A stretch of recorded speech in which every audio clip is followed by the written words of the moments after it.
¿Y nos puedes hablar un poco de tu última obra de Los hitos del sentido que Pues acabas de lo que publicar? cuento que es que me tocó hacerlo en una casa donde padecemos frecuentemente cortes de luz y entonces me obliga a renombrar los documentos.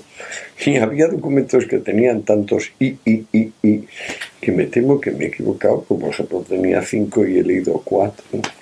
Y cuando ya tenía impresas las pruebas en casa, me di cuenta de que me había enviado en material superado por mí mismo. Y eso me obligó a corregir manualmente con este lamentable estado de manos que tengo. Y bueno, los pobres correctores de imprenta han sufrido lo indecible, no más que yo a la hora de hacer las correcciones, pues son sobre las páginas, sobre las alegadas. Eso es casi lo más divertido que hay respecto a todo el sentido.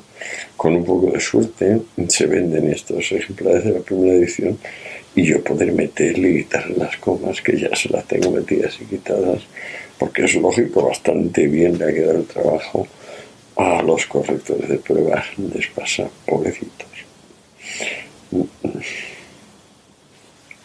Pero sí son las cosas, chicos. Yo hago lo que puedo. Me gustaría poder obligarme más, pero no lo logro. ¿Y crees que sería importante que se recupere un poco todo este pensamiento de los filósofos griegos en el momento Algunas presente? cosas sí. Diría que todas. Diría que nada ha quedado anacrónico. También fue tan fugaz aquella experiencia helénica, porque todavía en el siglo I y I después de Cristo seguían luchando los reyes, los monarcas estos de la línea mitridática porque se mantuviese el helenismo y no triunfase por una parte el neoplatonismo y por otra el cristianismo.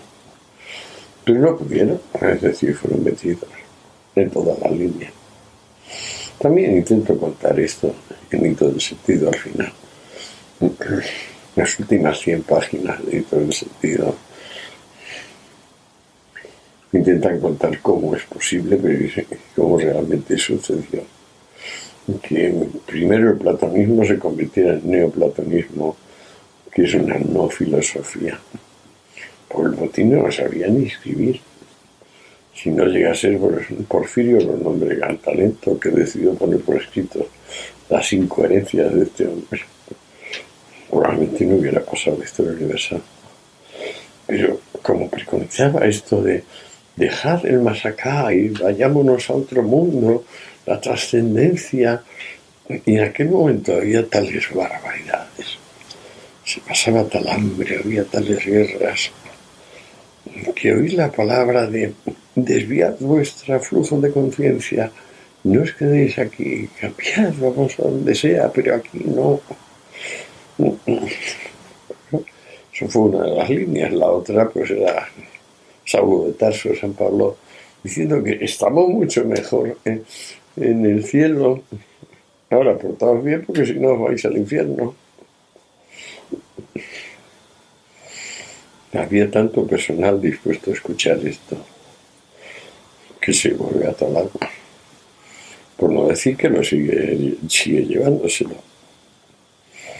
Pero con certeza un libro como Hito del Sentido no se hubiera podido publicar a partir del dicto de Teodosio.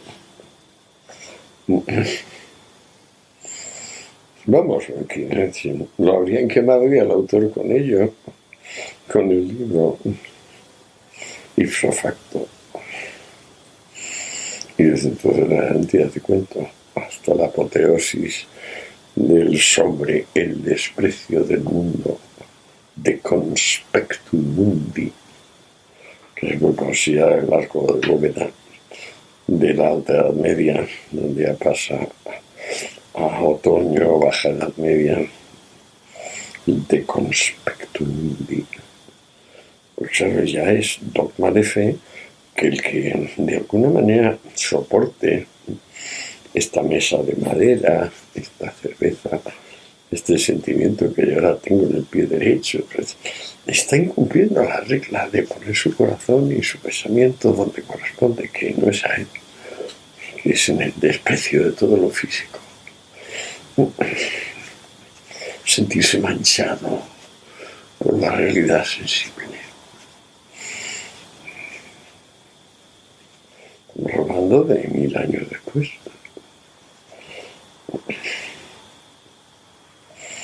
Sí, sí.